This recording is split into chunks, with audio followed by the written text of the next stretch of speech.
everyone. It's your girl Yanni G and Lady T, and today we are here in the PGC, as Mommy would say, and we're going to be talking about, is natural hair professional? So I wanted to have this conversation because back in my previous existence, when I was working in technology sales, one of my friends mentioned that she was told by another older woman that she should never wear her hair out because it's not professional. That conversation stemmed because she always wore braids, the same type of braids.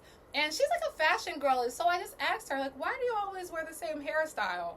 And she said, because this woman, while she was interning, said another black woman that her hair was not professional. So she should braid it up because that's the way that it's considered professional. So, Mommy, in your opinion, is natural hair professional? Why or why not? So, hey. I think natural hair can be professional and it can be unprofessional, just like straightened hair can be. Right.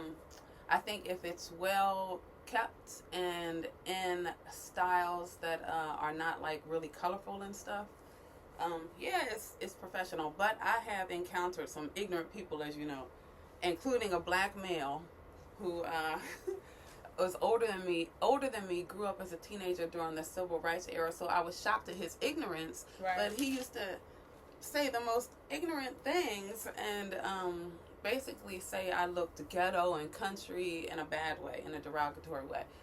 So, so I wore my hair and braid outs for like 3 months straight. I got a lot of length retention, thank you so much.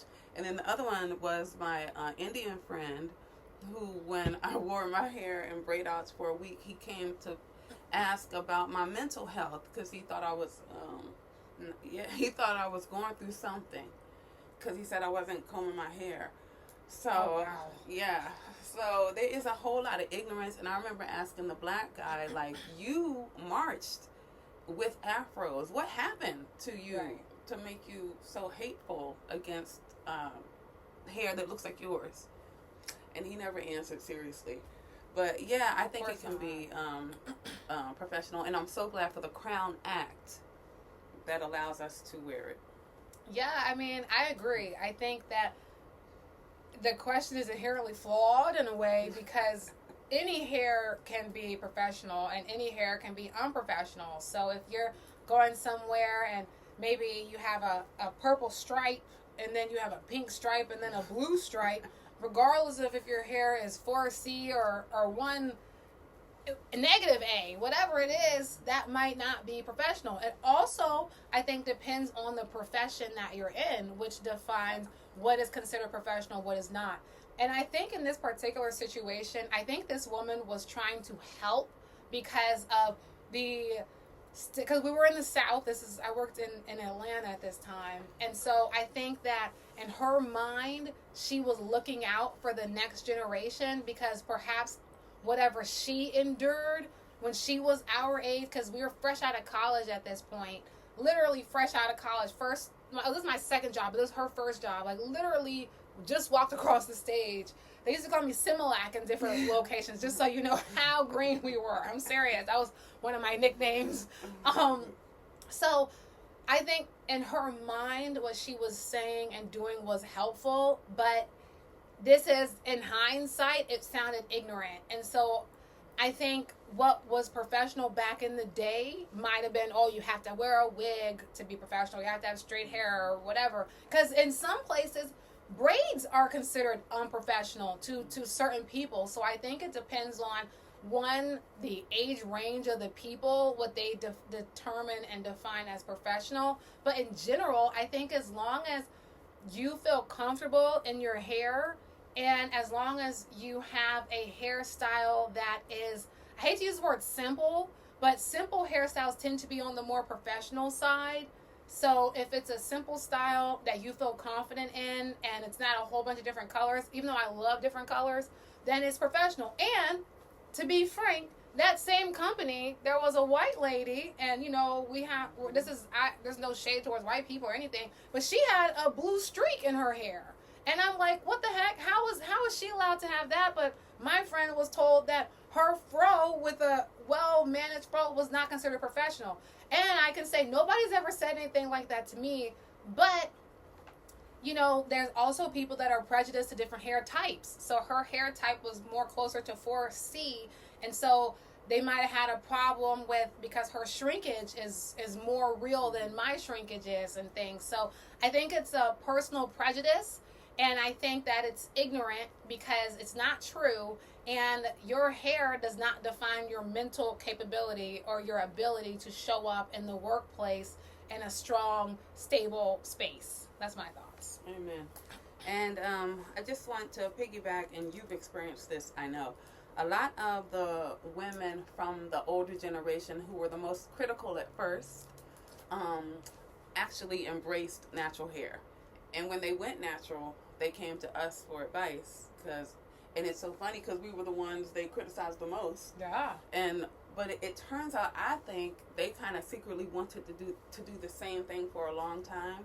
Yeah. And us showing up to corporate spaces with natural hair, even though it was well cared for and healthy and nice and professional, scared them, and I guess was a form of resistance in their time. So it scared them, like you're rocking the boat, showing up as your authentic self. Mm-hmm. But when they saw nothing happen to us, other than a few ignorant comments one time, and one time only, they stepped out and did the same thing. Right. And felt free.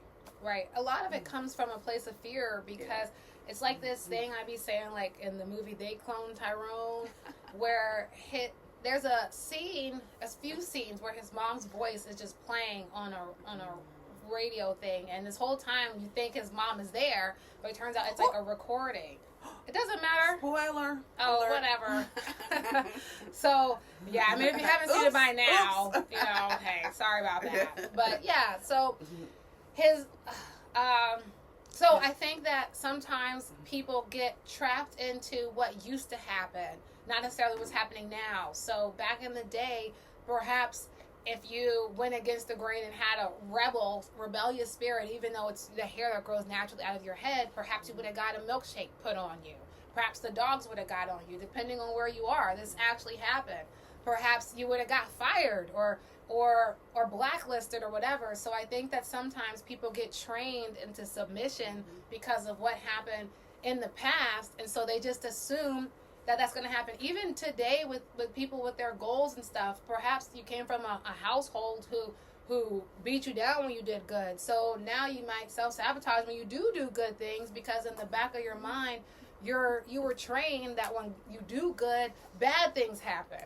So then your mind goes into, well, let me not do the good thing. So I think that a lot of it comes from this pre-programmed way of being, where they're like, well, every other time something like this happened, this disastrous consequence, so let me keep you from this consequence. But we're in a different time now. People don't even, we were talking about it earlier, about professional dress has even changed. Yeah. Well, what my generation and the generation after me, even their regular, I would never, on college campus, I would never wear sweatpants and a dirty t-shirt and slippers. I would never be caught dead on my campus. And I went to an HBCU, so you don't step on an HBCU campus not looking, like you stepping outside. You know what I'm saying?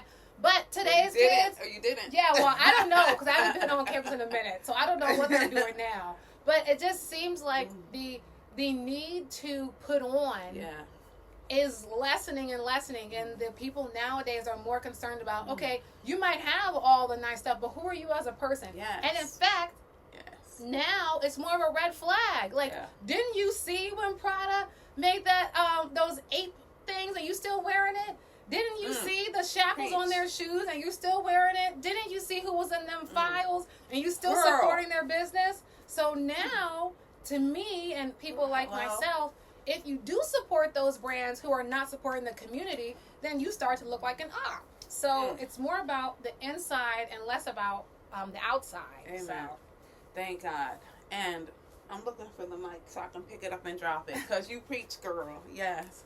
And I just want to add, just thank God for the Crown Act and HR guidelines that, set definitions for what professional hair is.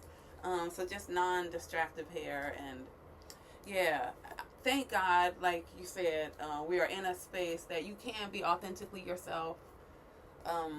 There's many, well, you know what? I'm going to shut up and just thank God. Okay. Alrighty.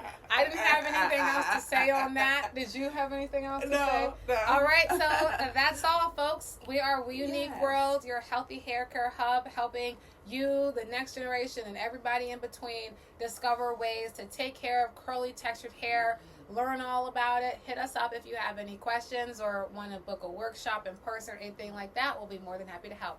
Until next time, like, subscribe, and hype this up too, because apparently hyping matters.